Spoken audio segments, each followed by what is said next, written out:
I tend to define green architecture under 6 broad principles.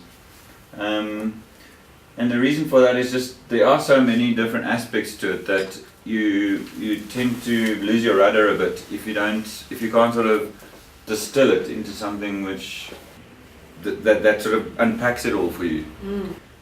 The first one for me is what I call a socio-economic principle, promoting social, economic and cultural upliftment, and that's more, for me that's because of particularly because of the context we're in Southern Africa.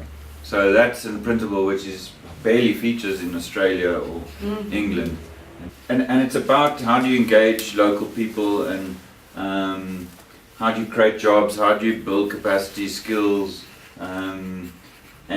And respect for the environment, for the local culture, the place, the context. It talks about those kinds of things and about bringing on board people early on, and so it still kind of applies where you think of how we can build with our neighbours, or what's our community, trying to define what is community to you, and do you have one and that you feel you're a part of, and do you want to tap into that?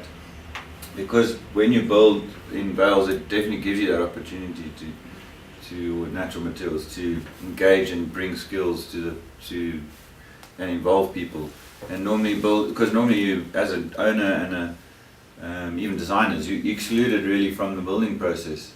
It's kind of, you don't get your hands dirty. With natural building, it's every opportunity. So principle 2 for me is the idea of land or site. So that's the idea of being respectful and in symbiosis with your local environment and its resources. So it's, on the one hand, it's to build sensitively, that you don't destroy local ecosystems and little streams and upset the topsoil and all things like that. Right footprint of some sort. Yeah, so it's being aware of that, to maintain the sort of diversity of plant life, because that is our sort of, it's what sustains life really, is the plants.